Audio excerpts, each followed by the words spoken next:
और इस आखिरी चरण में अभी तक जो मतदान हुआ है उसका प्रतिशत भी आपको बता देते हैं, क्योंकि ये जानकारी अभी तक मिल रही है कि बड़ी संख्या में लोग निकल रहे हैं मतदान करने के लिए।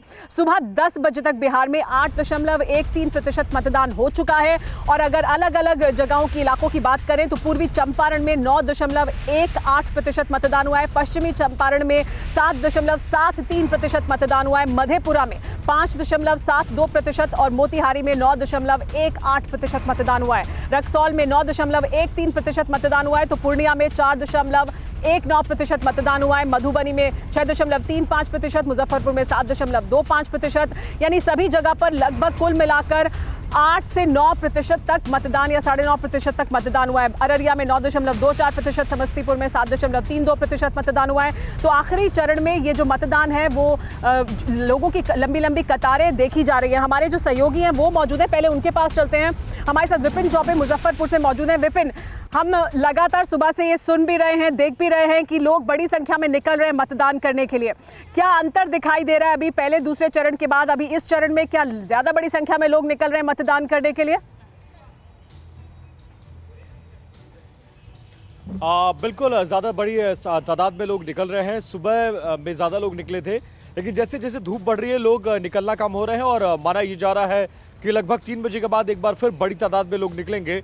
और लोगों की जुबान पे बहुत सारे मुद्दे हैं, राष्ट्रवाद है, क्षेत्रवाद है, जातिवाद है, बेरोजगारी है, पलायन है, इन तमाम चीज़ों को लेकर निकल रहे हैं और लोग डिस्कशन भी कर रहे हैं कि क्या करना उचित होगा। एक बात और है कि जो डिस्कशन चौराहे पर होता है सुबह, वो मतदान केंद्र आते आते बदल जाता है। यानी चौराहे तक जो सिंचाई, शिक्षा, स्वास्थ्य, सड़क, बिजली, पानी पर डिस्कशन होता है, मतदान केंद्र तक आते आते वो जातिवाद और क्षेत्रवाद पर बदल जाता है। ये एक बड़ा ट्विस्ट मुझे जो इलेक्शन में दिखाई दे रहा है। और ये अगर वोटों में कन्वर्ट हुआ, क्योंकि जातियों के जंजाल में बुरी तरह से घिरा हुआ है बिहार, और अगर इसी पैटर्न पे वोटिंग होती है तो आप समझिए कि तस्वीर बदल सकती है। तेजस्वी यादव के लिए मुश्किल खड़ी हो सकती है। लेकिन 3 चरण के मतदान है, तीनों चरण के मतदान अलग अलग फेजेस में हुए हैं, अलग मूड से हुए हैं।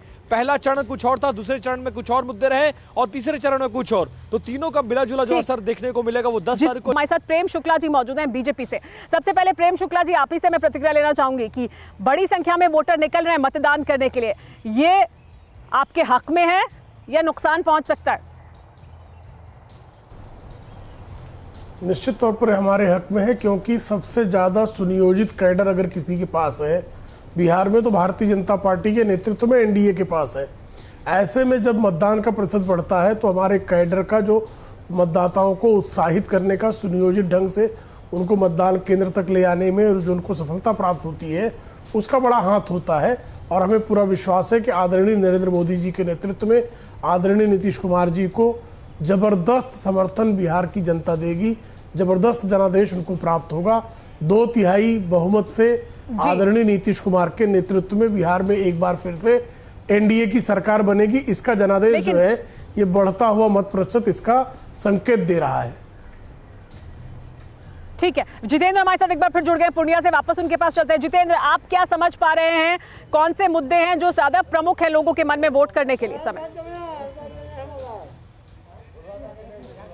जी बिल्कुल सुमारा, देखिए इस वक्त मैं पूर्णिया का ये जो ग्रामीण इलाका है वहाँ के एक पोलिंग सेंटर पर मौजूद हूँ। तस्वीरें सबसे पहले आपको दिखाना चाहूँगा। ये देखिए, पुरुषों की छोटी लाइन आपको दिखाई देगी और यहाँ पर महिलाओं की, जो कि ग्रामीण इलाकों से आती है, उन महिलाओं की लाइन आपको यहाँ ज़्यादा बड़ी दिखाई देगी पुरुषों के मुकाबले। और यही लोकतंत्र के लिए सबसे अच्छे संकेत भी हैं। और ख़ास बात यह है कि पहली बार ग्रामीण इलाके में जो महिलाएं हैं वो मुद्दों की बात करती नजर आई। हालांकि अक्सर देखा जाता था कि पूर्णिया, जिस जगह मैं खड़ा हुआ हूँ, ये सीमांचल में आता है और सीमांचल में जातिवाद मतदान के ऊपर बेहद हावी होता है। लेकिन पहली बार यहाँ की जो महिलाएं हैं, जब उनसे मेरी बात हुई तो उन्होंने साफ तौर पर विकास के मुद्दों की बात करी, बेरोजगारी की बात करी, सिंचाई की बात करी, बिजली की बात करी, पानी की बात करी। तो ये तमाम मुद्दे थे जो यहाँ पहली बार महिलाओं के मुंह से हमने सुने। ये बताइए, इस बार जो वोट करेंगे वो किस मुद्दे पर होगी? विकास के मुद्दे पर होगी या बेरोजगारी पर होगी? आप बताइए। तो देख ले, ग्रामीण इलाकों से आती हैं महिलाएं, कैमरे से थोड़ा बहुत शर्मा रही हैं, लेकिन कुछ देर पहले इनसे हम बात कर रहे थे तो ये देखिए किस तरीके से यहाँ बैठी हुई हैं, इंतजार कर रही हैं अपनी बारी के आने का। और साथ ही छोटे छोटे बच्चे अपने साथ लेकर आई हैं। कई महिला ऐसी हैं जिन्होंने नाश्ता तक नहीं किया है, सबसे पहले मतदान के अधिकार का इस्तेमाल करने यहाँ पहुंची है। और ठीक मेरे बाएं तरफ ये आप जो तस्वीर देख रहे हैं ये लाइन पुरुषों की है। देखिए सब लोग अपनी बारी का इंतजार कर रहे हैं और ये पहली बार ऐसा हो रहा है जब ग्रामीण इलाकों में जी। जो लोग हैं वो भारी संख्या में अपने घरों से बाहर निकल रहे हैं और अपने मतदान के इस्तेमाल कर रहे हैं। ये बताइए क्या मुद्दे रहने वाले, वोट करते हुए क्या सोचेंगे, आपके द्वारा क्या हो रहा है? सबसे बड़ा मुद्दा जो है वो बेरोजगारी का, क्योंकि लॉकडाउन के बाद काफ़ी बेरोजगारी, बहुत लोग बाहर से आए हैं। बिहार से पहले बाहर काम करने जाना पड़ता था, तो अभी वही सबसे बड़ा मुद्दा है कि बेरोजगारी हम लोग रखे हैं। जो नौजवानों का ये मुद्दा है, तो हम लोग अभी बेरोजगारी पर फोकस किए हैं। बिल्कुल बेरोजगारी पर फोकस करेंगे। क्या मुद्दा रहने वाला है इस बार, किस मुद्दे पर वोट करेंगे? बेरोजगारी पर, विकास पर, बिजली पर, पानी पर, किस पर? बेरोजगारी पर।